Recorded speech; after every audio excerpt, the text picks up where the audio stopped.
Olá, sejam todos e todas bem-vindos a mais este episódio do Outras Palavras.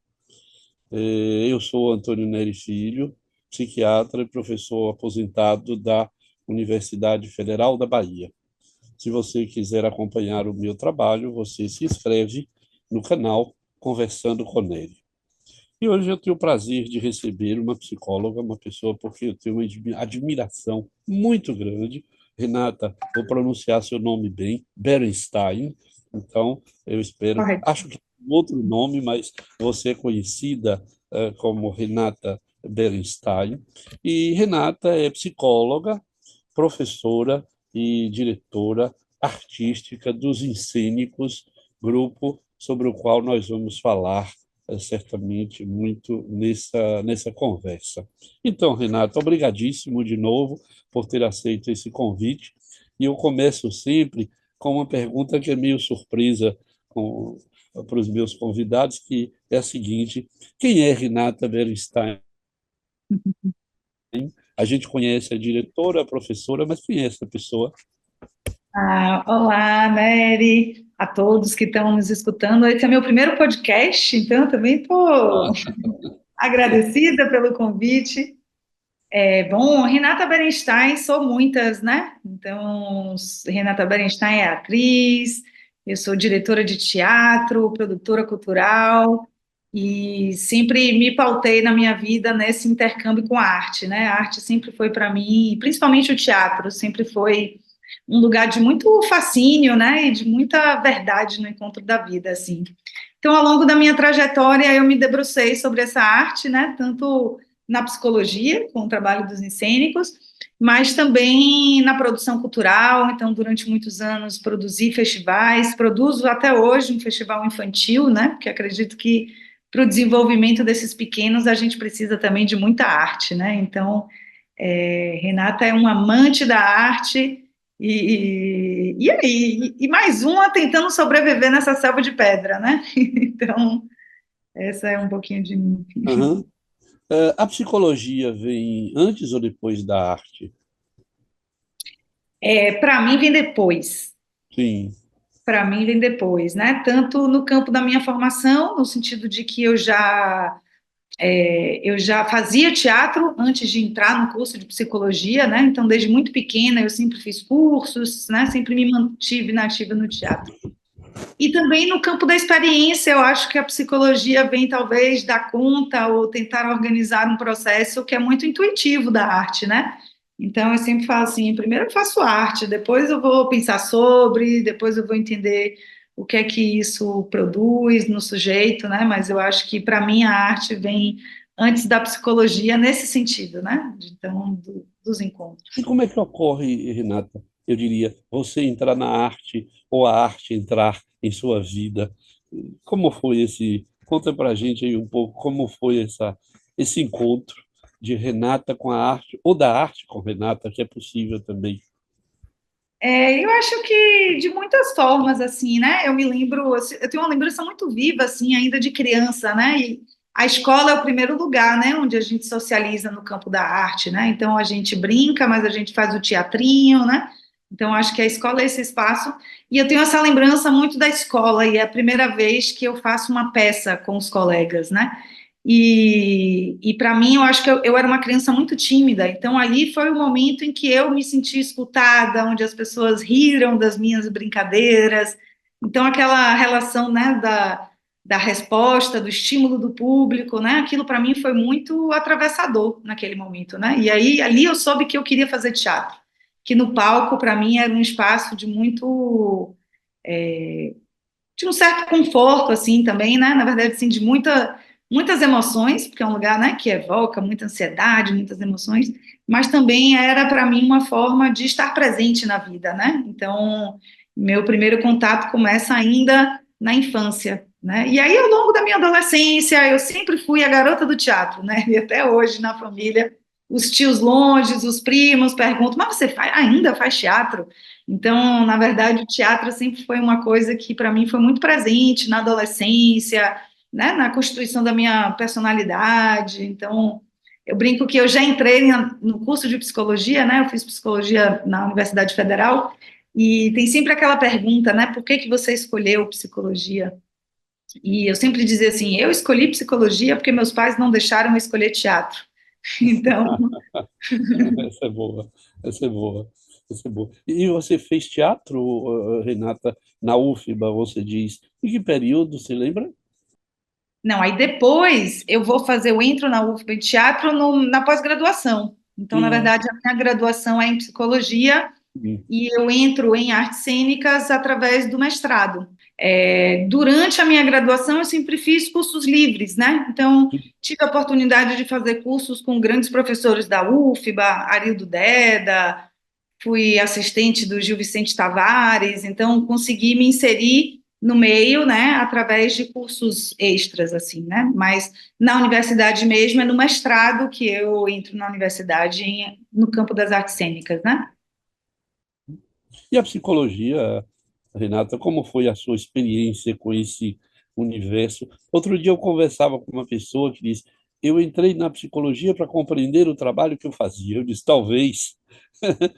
É uma ideia que as pessoas têm, que entra na psicologia e vai compreender alguma coisa. Eu digo sempre que entra na psicologia e descompreende tudo.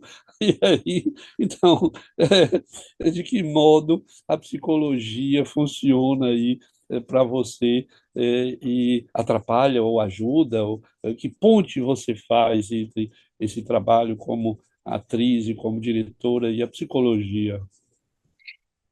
Eu acho que eu sempre tive uma batalha assim com a psicologia um pouco, né? Assim, do campo teórico eu gosto muito do campo social, né? Então a psicologia social sempre foi para mim uma coisa muito rica, interessante, né? Enquanto leitura da nossa sociedade, né? Enquanto os atravessamentos que a gente tem, né, na contemporaneidade, assim. Mas eu também fui uma dessas iludidas que foi fazer psicologia achando que eu ia me entender, que eu ia conhecer as pessoas, né? Que eu ia saber mais sobre elas, e de verdade a gente vai conseguir, né, desfazer desse lugar, né, entender que a gente não sabe nada. Eu hoje sou professora, né, de psicologia, e eu falo para os meus alunos, eu falei, gente, na verdade, a gente não sabe nada, a gente está aqui tentando, experimentando, criando, mas certeza, a gente nunca vai ter, né, nenhuma certeza sobre o outro. Então, eu acho que eu entro também um pouco nisso, de querendo me conhecer, querendo me entender, mas o que me captura talvez é mais a leitura de mundo, né? Então, a leitura de mundo que a psicologia me deu, assim, eu acho que é bem diferente se eu tivesse feito uma outra graduação, por exemplo, né? Eu Sim. acho que, como formação, o curso de psicologia é incrível, porque tem uma transformação do sujeito mesmo, né? Você precisa abrir mão de crenças, você precisa, né, desconstruir, às vezes, certa forma de pensar sobre o sujeito, então eu acho que isso foi muito importante, assim, né? E me permitiu conhecer a loucura, eu acho que no final das contas foi aí também onde ela ficou para mim, né? Porque de fato o campo da saúde mental é, né, minha maior área de interesse, então agora eu transito um pouco mais próximo da infância, mas sempre também pensando, né, nesse campo da saúde mental também, então por aí. Eu estava pensando aqui, Manuel de Barros, que diz que é preciso desver o mundo. Então, eu penso que a psicologia vai nesse sentido, é descompreender o mundo. Um bom curso de psicologia, eu acho, uma boa formação em psicologia, ela ajuda a descompreender o mundo. Ah, Exato. pensando aqui em Manuel de Barros. E é exatamente o oposto do que todo mundo pensa, que entra na psicologia para se compreender e compreender o mundo. É para se descompreender e descompreender o mundo na melhor das hipóteses. Eu acho que é isso aí. Mas e a ponte, Renata, entre a arte, entendendo a psicologia como um pano de fundo aí, como você coloca, essa ponte entre a arte e a saúde mental?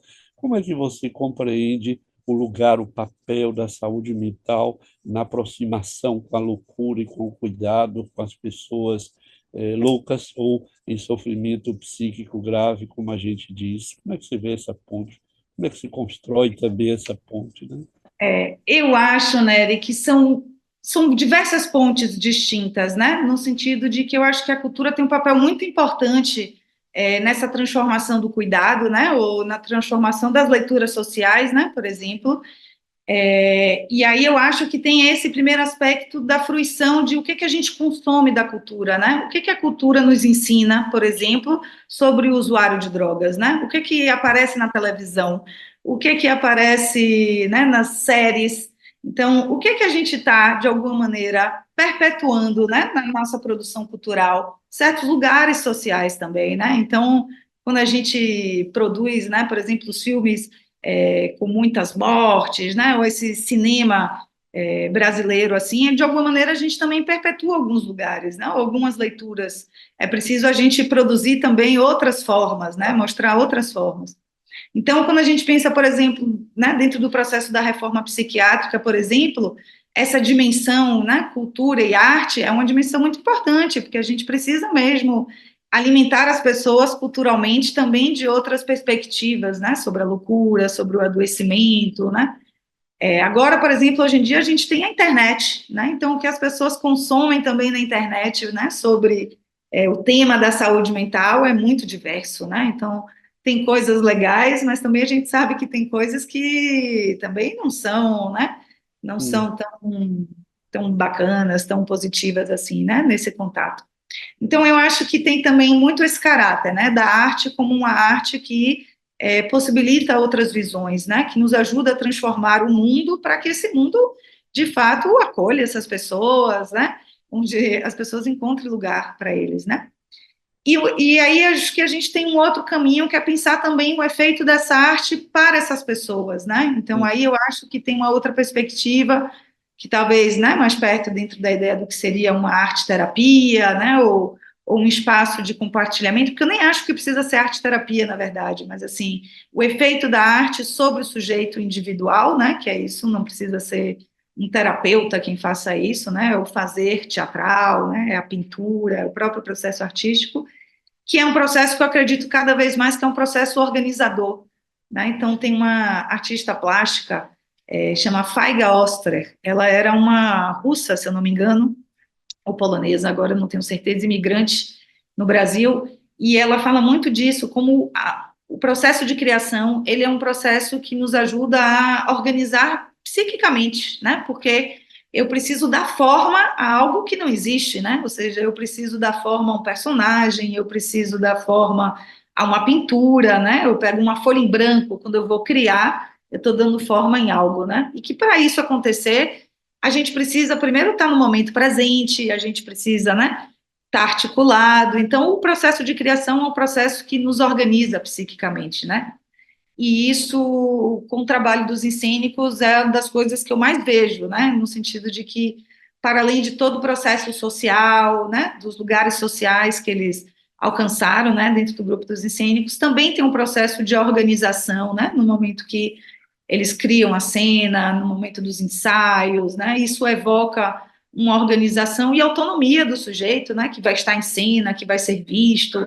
Então, isso eu acho que é um processo também muito importante, assim, né, do campo individual, né, da singularidade de cada um, assim, né. Então, eu acho a que tem gente esses dois caminhos. A gente vai voltar rapidinho aos cênicos, mas eu estava pensando aqui, no senso comum, as pessoas dizem e agem como se o louco só soubesse fazer loucura, como se o louco e a louca fossem pessoas tomadas pela loucura, como se a loucura fosse um vírus que vem de fora, e as pessoas não fazem outra coisa senão serem loucas, serem pessoas incapazes de fazer coisas, incapazes de ler, de pensar. Eu acho que esse é um engano que o seu trabalho demonstra. Mas eu queria era exatamente que você pudesse dizer um pouco, antes da gente falar um pouco sobre a criação dos cênicos, as peças, como faz, de que modo você compreende esse processo de o louco e a louca desempenharem papéis apesar da sua loucura, terem dificuldades de realizarem determinados trabalhos, mas eles são muito mais, eu repito, muito mais do que a sua loucura. Como é que você viu isso sendo ultrapassado, ou ultrapassou isso fazendo teatro com loucos. Eu tenho uma história, Nery, que ilustra bem essa sua frase, né? Eu levei os cênicos há uns 7 anos atrás, talvez, para assistir o espetáculo de João Miguel, que era sobre o Bispo do Rosário, né? Então, o João Miguel tem essa obra, ele refez ela uns anos atrás, e eu levei os cênicos. E após o espetáculo, teve um bate-papo. E uma das atrizes levanta a mão nesse bate-papo e fala: Eu não gostei dessa peça. Porque não é possível que alguém fique louco 24 horas. Não é possível que em nenhum momento do espetáculo esse personagem olhou para mim e falou comigo alguma coisa sã. Eu não gostei desse espetáculo, né? E num primeiro momento aquilo me chocou muito, eu fiquei morrendo de vergonha. Mas eu não falei nada, era a opinião dela. E depois eu voltei para casa e foi aí que eu entendi o quanto ela estava certa, e ela estava fazendo justamente essa mesma afirmação sua. Não é possível que a gente imagine que a loucura é essa desrazão completa, que o sujeito não faz nada, não controla nada, né? Não tem razão sobre nada, né? E ali naquele momento ela convocou ao ator a dizer: o louco também é normal. Tem um momento que ele para, que ele come, que ele fala sobre os problemas da rua, que ele comenta uma outra coisa, né? É Ele preciso. enlouquece, tem um momento que ele endoida também, né? Que a pessoa enlouquece também, não é? Faz parte disso. Agora, Renata, como foi que essa nuvem, essa voz tocou na sua cabeça? Você ouviu alguma voz especial assim, que lhe levou a pensar na criação dos encênicos? Que eu queria agora que a gente explicasse um pouco para os nossos ouvintes e os que nos veem.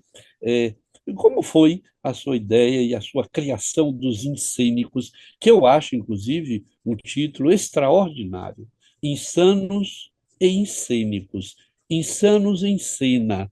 Eu achei isso maravilhoso. Como foi que você foi tocada por uma mão divina e criou esse grupo de teatro?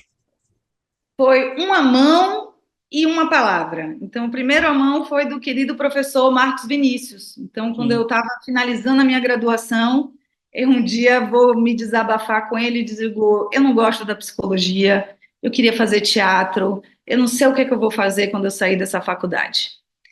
E aí ele diz: tem um teatro que você pode fazer. E ele me apresenta um texto do filósofo Peter Pelbart, que é, né, radicado no Brasil, acho que Peter é da Tchecoslováquia, uma coisa assim, da República Tcheca, mas mora em São Paulo há muitos anos e tem esse trabalho com a companhia Wenze. Então, em São Paulo, a partir de uma experiência dentro de um hospital psiquiátrico, eles formaram um grupo de teatro que chama Wenze.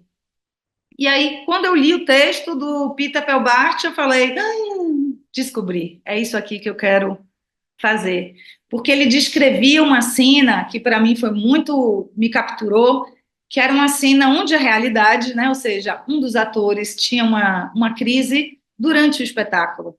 E ele atravessava essa cena, ele ia embora, ele atravessava e largava a peça, e ele ia embora. E isso me capturou muito, pensar num teatro, né? Porque o teatro é a encenação. E de repente você tem algo que rompe a encenação, que é a própria loucura, né? Pode acontecer de fato, né? Da gente ter um trabalho todo ensaiado e às vezes algo do inesperado acontece, né? Então aquela cena descrita ali no texto de Peter me capturou muito, de pensar que existe um teatro, né? Que é um teatro verdadeiro, né? Porque ele apresentação, assim, né? E aí eu fiquei fascinada por aquilo. Na época tinha um edital aberto da Secretaria de Cultura aqui do estado da Bahia, e eu escrevi uma proposta que era uma oficina de introdução teatral para usuários dos CAPs. Então eu fui atrás da AMIA, né, que é a Associação de Usuários, eu apresentei o projeto, a AMIA entrou como parceiro, e eu submeti esse projeto à Secretaria de Cultura, e como eu disse bem na época, me ferrei porque passou. E ali começou toda a trajetória dos encênicos, né? Então eu ganhei esse edital que me permitiu lá em 2010 fazer essa pequena oficina. Então, primeiro era uma oficina de 3 meses e, enfim, e a partir daí a gente, né, seguiu durante muito tempo juntos, né, seguimos. Então, na verdade, nasci lá, né, em 2010 ainda essa experiência. Como surge o nome Cênicos, Renata? Em cênicos, então, a oficina, quando eu escrevi, se chamava Encena Insanidade, que era, na verdade, um nome que a AME usava para um projeto de cinema. E aí eu me lembro que eu disse para eles, eu falei, mas o nome é tão bom, deixa eu usar o nome no projeto. E aí eles liberaram eu usar o nome. Então, as oficinas se chamavam Encena Insanidade. Até que, quando a gente vai se aproximando né, esse curso tinha uma finalização, que era um espetáculo, que a gente apresentou lá na sala do coro. O espetáculo precisava de um nome, e a gente não tinha nome para o espetáculo, né? Então, em Cênicos surgiu para dar nome ao espetáculo, porque o espetáculo a gente dizia que ia apresentar uma trupe de loucos, era só isso que o espetáculo ia fazer. Então, acabou que o nome, Guilherme, que era um ator da minha companhia de teatro que fez comigo esse processo, né, inicial dos Encênicos, foi ele que teve a sacada de juntar, né, os insanos com a cena. Então, ele fez essa colagem aí dos nomes, e esse foi o nome do primeiro espetáculo do grupo. Então, primeiro a gente sai como uma peça, e aí a gente incorpora como nome do coletivo, né? Qual foi a peça, Renata, que tratou essa peça? Como era o primeiro momento, era o primeiro contato deles, né? Então tinha assim, ninguém decorava texto, né? Tinham várias coisas que agora que eles são atores profissionais, eles já sabem, mas na época era muito pouco tempo. Então a gente fez uma colagem de cenas que a gente tinha vivenciado na sala de ensaio. Então algumas propostas que eu tinha feito na sala de ensaio, né, viraram como cenas, coreografias, e a gente fez uma colagem desse processo, né? E, na época, esse edital também tinha uma coisa voltada para os direitos humanos, então a gente traz na peça as dificuldades que eles encontravam no dia a dia, né? As formas de superação. Então, o espetáculo trazia de forma bem poética, assim, algumas experiências deles e fazia essa colagem, assim, com momentos que a gente tinha vivenciado em sala de ensaio, né? Não tinha. Ok. Eu vou lhe perguntar em seguida, claro, eu queria saber um pouco mais das peças que vocês ensinaram, levaram ao público, mas você pôde perceber o efeito terapêutico, socializador, eu não tenho dúvida. Agora, a psicóloga, eu perguntaria à psicóloga diretora de arte e de teatro, como é que você vê digamos, clinicamente, os encênicos produzindo efeitos? É muito da experiência do dia a dia, né? Eu sempre falo assim, tudo que eu fui ler na teoria sobre as psicoses, quando eu vou trabalhar com os encênicos, eu vejo que aquilo não dá conta da experiência em si, né, Nery? Então, eu acho que tem um relato que é muito deles, né? Primeiro de dizer, tem essa frase da Angelita que é o teatro é o remedinho que faltava, né? Então, tem uma compreensão deles assim do teatro como esse lugar de promoção de saúde, né? Porque se é um remédio, eu estou tratando da saúde ou da doença, né? Mas de alguma forma, né? Tem esse reconhecimento primeiro, né? De um lugar de promoção de saúde.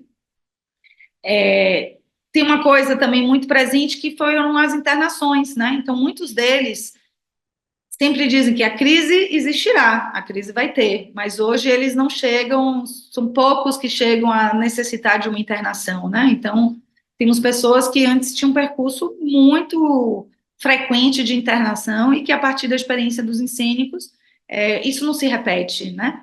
Para além do ganho da autonomia, né? Então, eles precisaram também desenvolver algumas habilidades, né? Para poder dar conta dos compromissos, né? Para poder dar conta do que esse novo papel social traz, né, como função também, né, como necessidade, assim.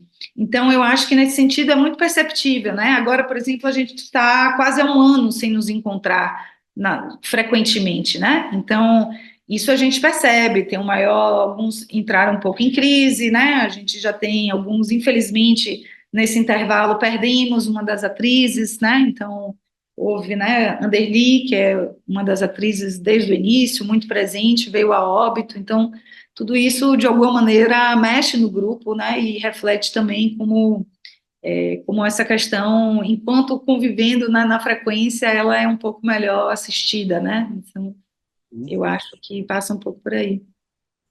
E você tem tido a experiência de pessoas que antes eram só loucas ou vistas só a partir da loucura e agora são vistas como atrizes e atores, e eu diria especiais, que são atrizes e atores que são também loucos, mas são outra coisa. E a loucura, às vezes, fica subordinada a essa nova identidade de ator e de atriz, né? Você tem vivido essa experiência?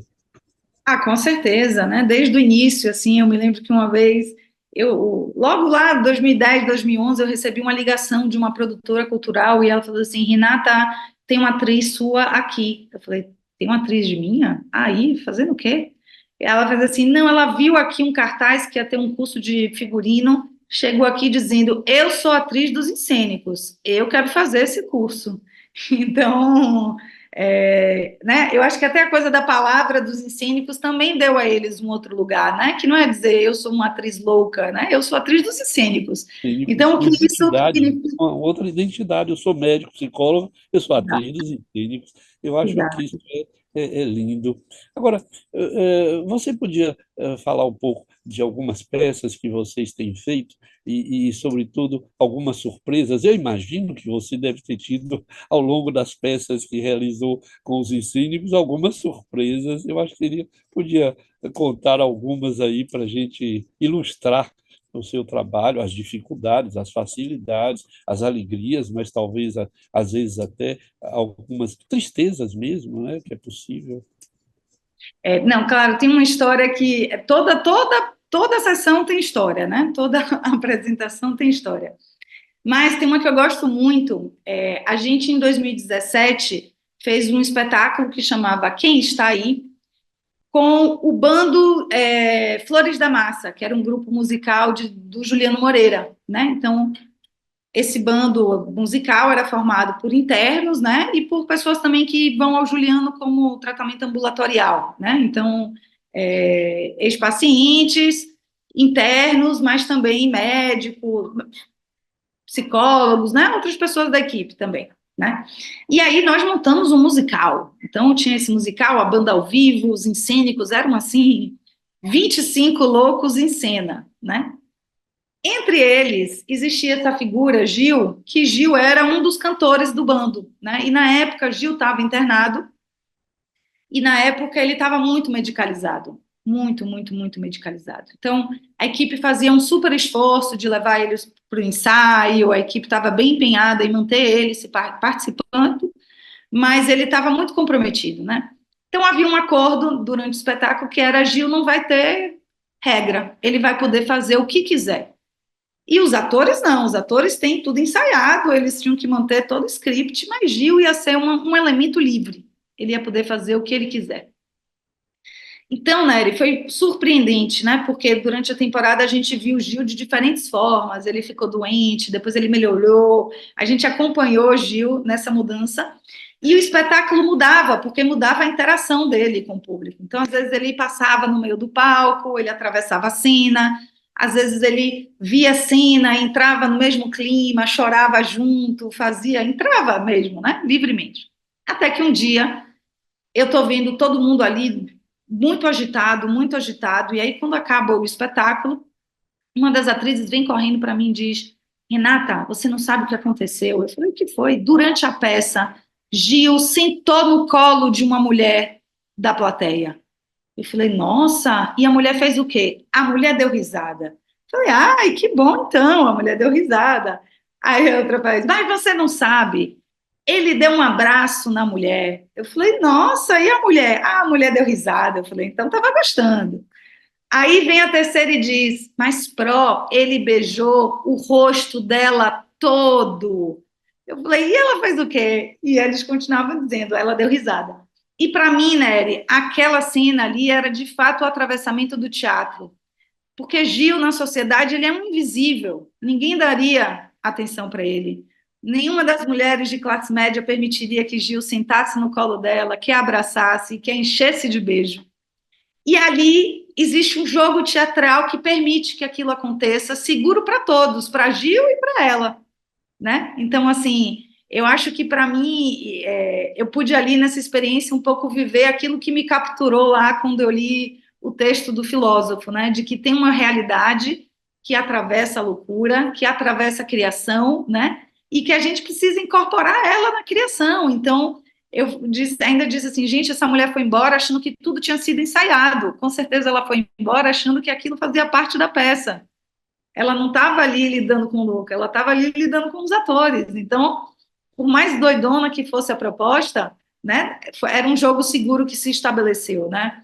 Então, eu acho que isso é muito interessante, assim, esse lugar político do teatro, né, que permite inverter os papéis, né, dar voz aos loucos, né, silenciar a burguesia diante, né, dos invisíveis, assim. Então, eu acho que isso é muito rico, assim, Uhum. né? Muito interessante como aconteceu. E você tem visto o teatro ganhar mais espaço, algum espaço no cuidado às pessoas portadoras de sofrimento psíquico aqui na Bahia e em outros lugares, Renata?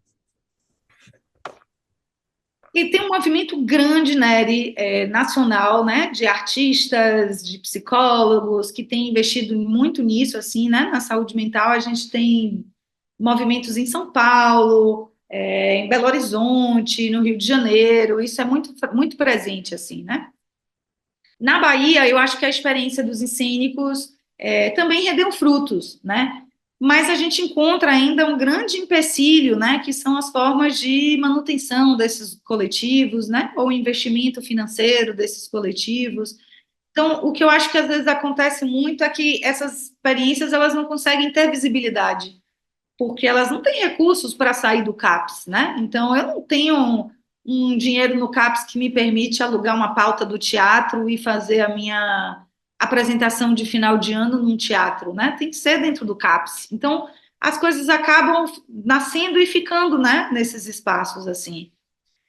A gente vê alguns movimentos com a universidade, né? Então, convites de universidade para esses grupos saírem, mas eu entendo que ainda falta incentivo financeiro, né? Falta projetos para as pessoas poderem replicar, falta formação também. Então, infelizmente, assim, eu digo, realmente a gente vive numa sociedade muito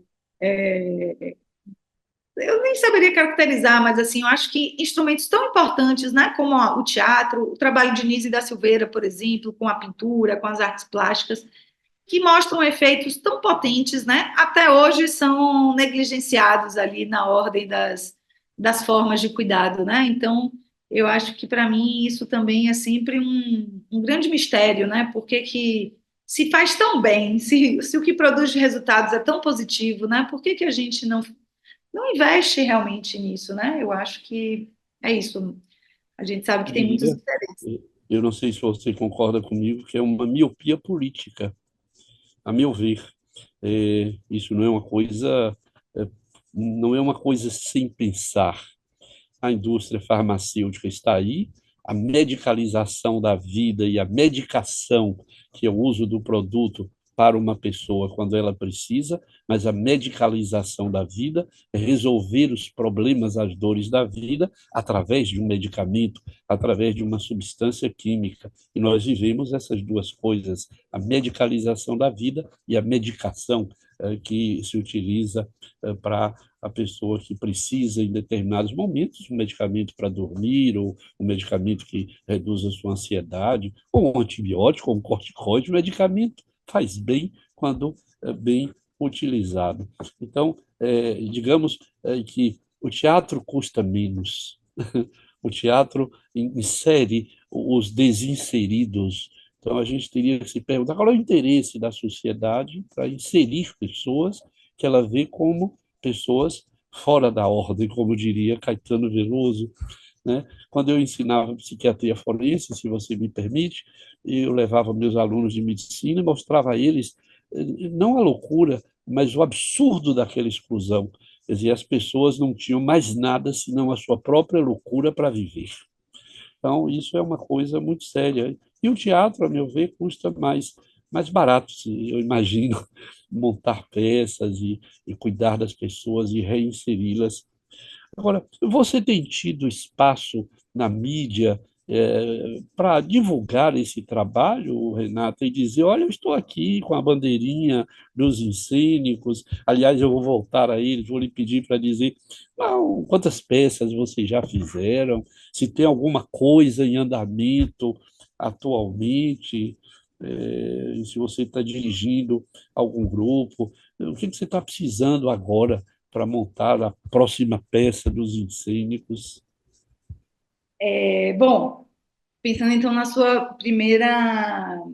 primeira colocação, vai, peraí que eu já me esqueci, peraí que eu vou por último então. Projetos, né? Isso. Visibilidade.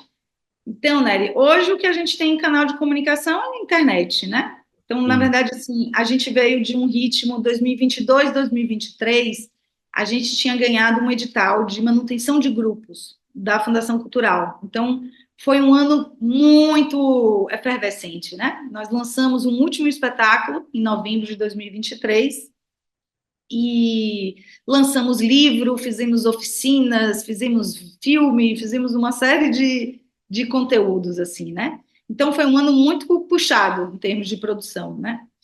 Isso eu te confesso que quando terminamos ali em março de 2023, eu disse para eles e falei, não estou aguentando, preciso agora eu de um tempo, porque o que acontece é que como a gente não está vinculado a uma instituição, não tem um grande grupo de trabalho, somos nós, né? Eu, eles, eventualmente um ou dois estagiários, então assim, não tem uma equipe, né? A gente não consegue estruturar porque não temos uma manutenção a longo prazo, né? Então acaba que é um pouco isso que acaba acontecendo no campo Congelou dessa. novamente, vou esperar a Renata voltar para a gente continuar. Oh, Eu estou te ouvindo. Você me escuta? Agora travou. e o apoio eventual para o trabalho. Aí, e você estava falando da visibilidade, agora você voltou. Eu estava dizendo, depois meu editor junta um pouco aqui. Você estava falando da questão da visibilidade, para depois então falar da questão do apoio e do que você está pensando como peça, e você dizia, pedir um tempo. Ah, então, pedi um tempo, e então, desde março de 2023, que o grupo está sem atividade, né? Então, porque, para entender, né, hoje, atualmente, são 16 atores e atrizes, né? E são pessoas em necessidades das mais diversas, né? Dificuldade de locomoção, restrições alimentares, né? Então, esses encontros, eles precisam ter uma estrutura mínima, né? De um espaço, do lanche, né? De uma ajuda no transporte, né? Então, isso é uma coisa que a gente precisa de recurso ao longo do ano, né? Para poder efetivar. Então, como isso não aconteceu nesse último ano, a gente ficou desarticulado e agora vamos começar a retomar. Então, agora em maio vão ter algumas participações de cênicos em faculdades, né? Com o movimento também da gente poder se reencontrar, se reorganizar. E a grande novidade, na verdade, é que a gente ganhou um prêmio nacional do Ministério da Cultura, que foi o prêmio do Sérgio Mamberti.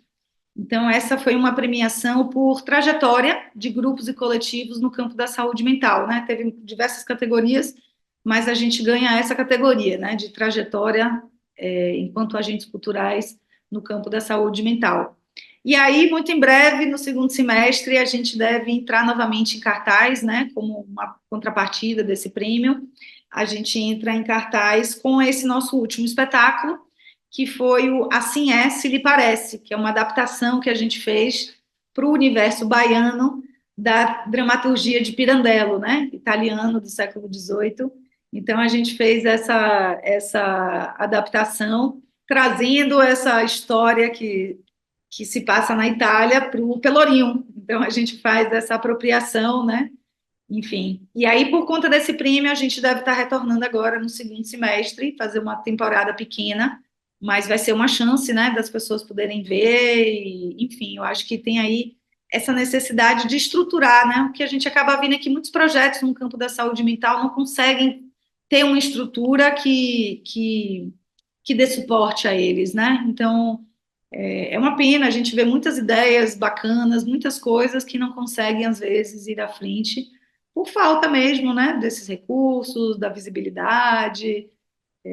Então, é muita luta, é muito Uhum. difícil. Eu continuo afirmando, não sou eu o entrevistado, é você, mas eu continuo afirmando de que isso não é ingênuo, essa falta de apoio não é ingênua. É uma miopia política, como eu diria. E eu espero que você tenha cada vez mais visibilidade e apoio. Eu participo de um coletivo, de uma associação cultural e beneficente, Monsenhor Amilcar Marques, que está lutando para restaurar a igrejinha de Santana aqui no Rio Vermelho. Se essa igrejinha for restaurada, porque eu acho que é também uma miopia baiana não ter aquela igreja como espaço de arte e cultura, portanto, se nós conseguirmos restaurá-la, eu estou lhe dizendo que será um espaço onde você vai poder ensaiar e apresentar as suas peças sem custo nenhum, eu pelo menos diria a você, do local. É uma promessa pública em agradecimento à sua participação nessa conversa, ter me dado uma parte do seu precioso e difícil tempo. Eu imagino que você trabalhe muito, por isso eu quero lhe agradecer do fundo de meu coração, porque eu tenho um especial apreço pelos incêndios. Então, para a gente encerrar, tem duas coisas. Uma, eu queria lhe perguntar se você tem alguma coisa que você queria deixar aí mais no ar, ou no vídeo, ou no áudio para as pessoas, e depois eu vou ler uma poesia para você, porque eu termino sempre as conversas com meus entrevistados com uma poesia. Ah, não, eu quero também agradecer, Nery, para mim também é uma honra participar aqui do seu podcast. Eu acho que eu nunca te contei isso, mas eu, como aluna ainda na UFBA, tive o prazer um dia de ver sua aula e acho que com muitos dos seus alunos saí de lá com a cabeça fervilhando e eu dizia, nossa, mas tem um professor que fala de drogas e aquilo ali me marcou muito, né, na minha formação, assim. Então, para mim é um prazer estar aqui hoje contribuindo com o podcast. Quero fazer o convite às pessoas para seguirem os Encênicos nas nossas redes sociais, né? Em breve estaremos em cartaz.